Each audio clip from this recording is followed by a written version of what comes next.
kulan wacan wanaagsan daawadayaal ku soo dhawaada wararkii ugu dambeeyay Soomaaliya qodobada wararkeena ugu doorroona waxaa kamid ah dawladda federaalka Soomaaliya oo markii ugu horeysay shaacisay codsi uga yimid ururka al-shabaab taasi oo ururka al-shabaab ay kaga dalbanayaan in dawladda federaalka ay wada hadal la galaan hadaba dawladda federaalku maxay ka tiri codsiga ururka al-shabaab ee ku aadan in wada hadal laga furo xaaladda dagaal la joojiyo ee ka socda gudaha dalka Soomaaliya ra'iisul wasaaraha dalka Soomaaliya Xamza Cabdi Barre oo si rasmi ah ugu wareejiyay ciidamada Eritrea ku soo tababartay wadanka Imaaraadka Carabta oo maalmihii ugu dambeeyayna ay ka taaganayd fadiixad la yaab loo ka soo baxaysay in dawladda federaalku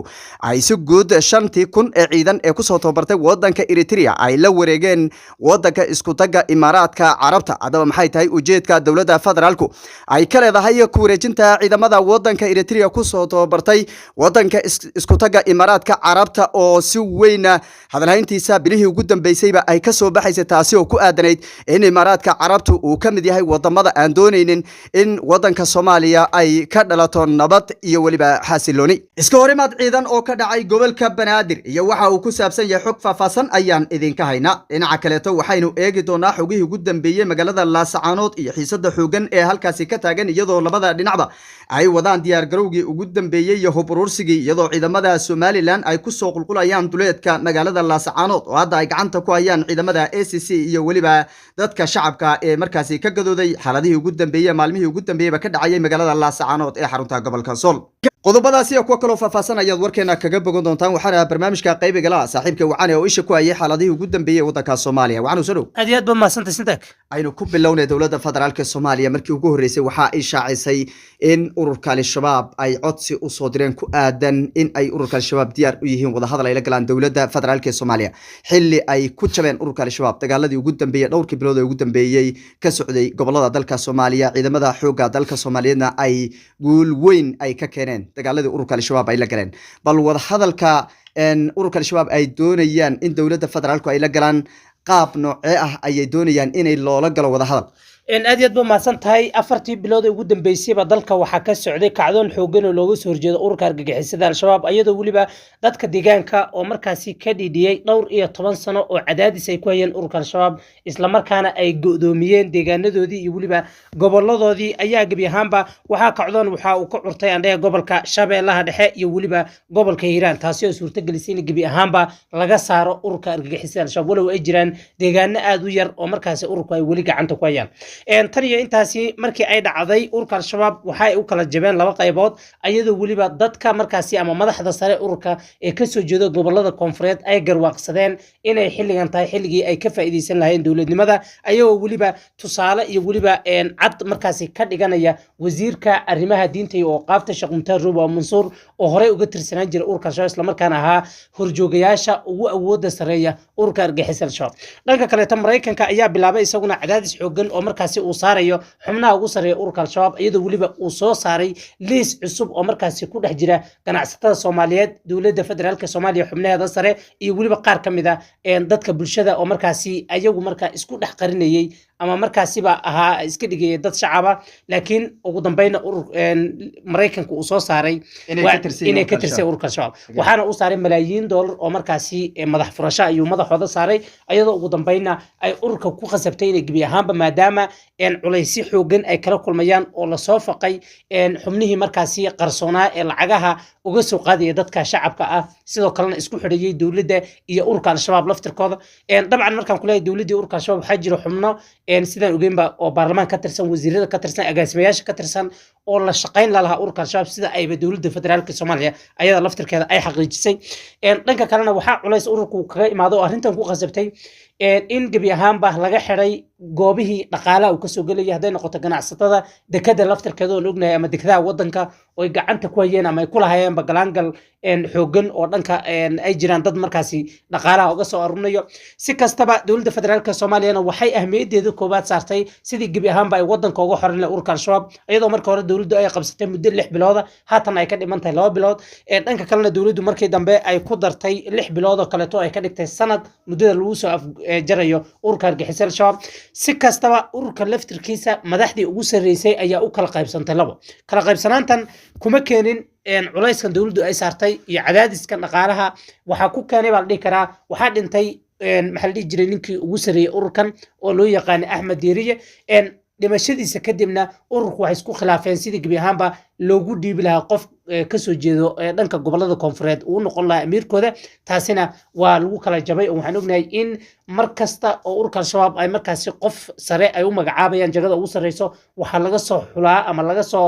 markaasi keenaa deegaanada dagaalada ay kula jiraan wixii ka baxsan sida gobolada markaasi waqooyi oo iyadaan ognahay inaysan wax awooda ururka al-shabaab ayn ku lahayn marka laga reebo in ay dhaqaale iyo weliba ay waxyaabo noocaasa uga imaado dhanka maamulka somaliland ma jirto awood iyo galaanka shaqsiga ugu horeeya waxaa laga soo doortaa gobolada waqooyi ilaa iyo weliba ku-xigeenkiisa xubnaha kaleete markaa fulinta iyo weliba sidoo kaleeto xubnaha markaasi dhaqaalaha iyo xubnaha markaasi weerarada iyo dagaalada qaadayo waxaa laga yaabaa in markaasi laga keeno gobolada markaasi koonfureed ama markaasi meel ka baxsan soomaaliyada weyn ee xorta marka Santiago taasi ayaa la dhihi karaa waxa ku qasbay in ururka al-shabaab dowladda federaalka Soomaaliya ay codsi noocaas u dirsadaan waa arinta culeysyada aadka u tirada badan ee ururka soo wajahay oo ay ugu horeyso dagaalka dowladdu ay qaadayso dhaqaalihii oo laga jartay ama dadkii dhaqaalaha u soo aruniyo gabi ahaanba joogin iyo sidoo kale khilaafka guud ee u dhaxeeya maamulkooda sare ee ururka al-shabaab wagaag marar badan dhowrkii bilood ugu dambeysay waxaa la soo tabinayaa in dagaal xoogan ururka al-shabaab dhexdiisa uu ka qarxay oo markaasi sababay dhimasho iyo weliba dhaawac dagaalkii ugu horeeyay bilihii ugu dambeysay wuxuu ka dhacay magaalada Jilib halkaasi oo isku farasaareen madaxa amniyaadka ururka al-shabaab ninka wuxuu saaran loo yaqaano cali mahad karatay iyo qayb kale oo taabacsan madaxii ugu sareeyay ururka al-shabaab ee hadda geeriyooday maalin dhaweyd waa kii dagaal iyadana uu ka dhacay gobolka Mudug kaasi oo ay isku farasaareen iyagana xubno sarsare uu kamid yahay gudoomiyihii gobolka Mudug iyo waliba gobolada soo dhan u qaabilsana ururka al-shabaab iyo sidoo kale xubno kale oo iyagana gobolada ka soo horjeedo doonayay in isku dhiibaan dawladda federaalka marka dagaalkan iyaga dhaxdooda iyo khilaafkan xoogan ma wuxuu ku saleysan yahay awood qaybsiga iyo qofka noqonaya madaxa ugu sareeya mise waxay doonayaan intooda badan in markaasi ay isku dhiibaan dawladda federaalka horta Santiago waxaa jirto qadiyad guud oo markaasi ururka al-shabaab aysan ku mideysanayn oo ay kamid tahay in dagaalkan ka socdo koonfurta dhowr iyo 10 sano in loo wareejiyo gobolada waqooyi ilaa iyaguba waa dad Soomaaliyeed waxaan ognahay madaxda ugu sareysana dhinacana laga soo doortaa waxaa la hadii marba gaalo la dirirayo oo dad la dirirayo Somaliland gaalo iyo waliba kaniisada ayaa ka dhisan marka waxyaabaha la isku khilaafsan waxa weeye dagaalka aan ballaarino oo Soomaaliya oo dhan aan gaarsiino hadii marba la dagaalamayo hadii kaloon ka ahayn aan ku kala tagno nin walba meeshiisa dagaalka ka bilowdo ama hadii raba haystay marka nimanka arintan wada waa mahad kartay oo ka soo jeedo goboladan ee koonfureed iyo waliba sidoo kale Sheekh Cali Dheere oo ognahay in ayagu yihiin isku hayb dhanka kaleeto waxaa jiro ayadana connection markaasi uu helayo mahad kartay waxaan ognahayba in mahad salaad oo taliyaha hay'adda sirdoonka qaranka NISA waxay isku jifa dhow ama ilmaadeer dhow yihiin mahad kartay waxaan ognahay dhowr mar ay xidhiidh wada sameeyeen sida aan ku helino ilo sirdoon oo markaasi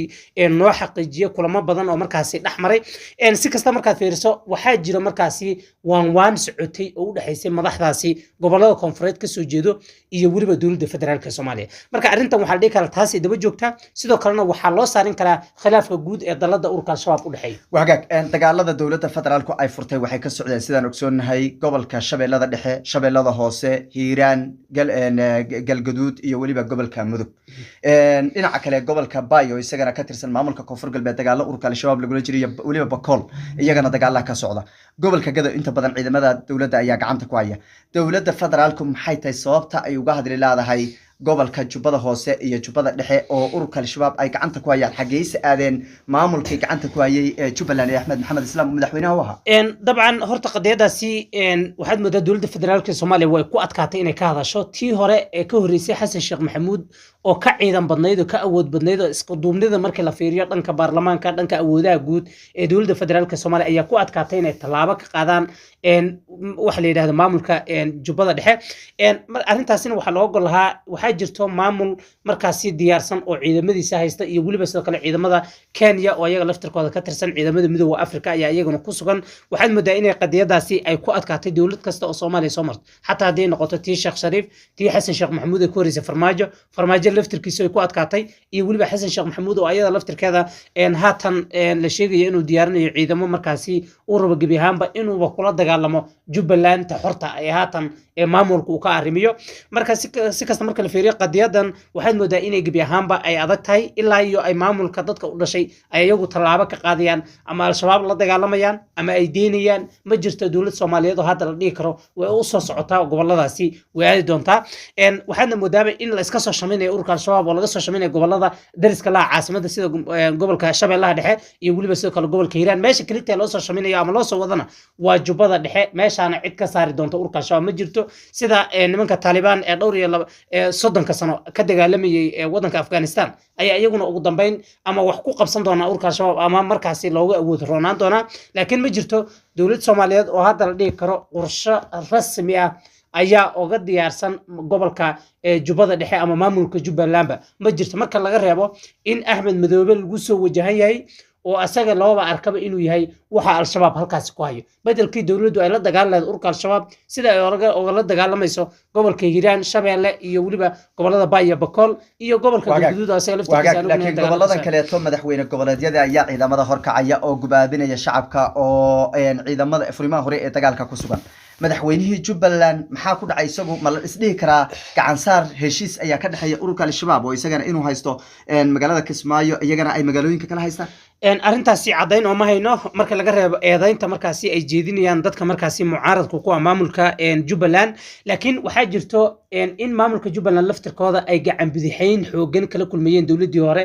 maxamed cabdulaahi farmaajo sidoo kalena aan ogeyn in dhaqaalihii lagu howlgeli lahaa ama wax lagu qaban lahaa gebi ahaanba laga jartay dhanka kalena dowladda xasan sheekh maxamuud laftirkeeda ilaa iyo xilligan wax lacaga oo usoo fasaxday maamulka jubbaland aysan jirin marka howlahaasi oo dhan marka la fiiriyo maamulka jubbaland waxaad moodaa in si gaara loo gacan bidixaynaya sababtoo ana ay tahay nidaamka dowladnimo ee ka jira maamulka jubbaland iyo dowladda federaalka soomaaliya oo wax calaqaada ka dhexayn waagaag ugu dambeyntii magaalada muqdisho maanta waxaa ka dhacay iska horimaad ciidan oo markaasi maamul la kala laba qayb maamulka laba u kala jabay la kala safanaa bal shaqaaqada halkaasi ka dhacday maxay ahayd dhinaca kale ra-iisul wasaaraha dalka soomaaliya oo maanta la arkayay booqday xeryaha ay ku sugan yihiin ciidamadii wadanka eritrea kusoo tababartay ayaa isagana qarinka ku duugay si rasmina ugu wareejiyay wadanka imaaraadka adoo noo soo koobaya shaqaaqa ayaa ka dhacday magaalada kaxda ee gobolka banaadir halkaasoo iska hormaadeen ciidamo markaasi kala taabacsan maamulka gobolka hiiraan iyo weliba sidoo kaleeto ciidamo iyagu sheegay in gebi ahaanba gacan bidixayn iyo weliba sidoo kaleeto faquuq markaasi lagu bilaabay beelaha iyagu ay kasoo jeedaan waxaan la sheegay hormaadkaasi inuu ka dhacay ama uu geystayba khasaaro markaasi naf iyo maal leh iyadoo weliba dowladda federaalka soomaaliya arrintaasi aysan weli ka hadlin laakiin ay jirto ciidamo ku baxay islamarkaana arrintaasi loo diray sifay gebi ahaanba ay markaasi usoo xaqiijiyaan waxyaabaha rasmiga ee salka ay ku hayso khilaafka halkaasi ka dhacay dhanka kaleeto santago ra-iisul wasaaraha xukuumadda jamhuuriyadda federaalka soomaaliya waxa uu gebi ahaanba fasaxay ciidamadii 5,000 ee askari ahayd ee kusoo tababartay wadanka eritrea si rasmi ah wuxuu ugu wareejiyey wadanka isku taga imaaraadka carabta arrintaasi maalmihii ugu dambeysay baa hadalhaynteeda baraha bulshada ayay si weyn u haysatay iyo weliba warbaahinada soomaaliyeed waxaana arrintan looga goleeyay sida la sheegay gebi ahaanba dowladda federaalka soomaaliya wax dhaqaale ah ama bajada aysan u haynin 5,000 ee askari ee wadanka dib loogu soo celiyay si kastaba ha noqotee maalmo ka hor ayay ahayd markii wasiirka gaashaandhigga dowladda federaalka soomaaliya uu heshiis la soo saxiixday dhigiisa wadanka isku taga imaaraadka carabta taasi oo ay ku heshiiyeen in ciidamada wadanka eritrea kusoo tababartay 5,000 ee askariya gebi ahaanba maamulidooda iyo weliba howlgelintoodaba lagu wareejiyo wadanka isku taga imaaraadka carabta oo horeyna lagu eedeynayay in uu ka mid yahay cadowga soomaaliyeed iyo wadamada weliba aan doonaynin in xasilooni iyo nabadgelyo ay ka dhalato gudaha dalka Soomaaliya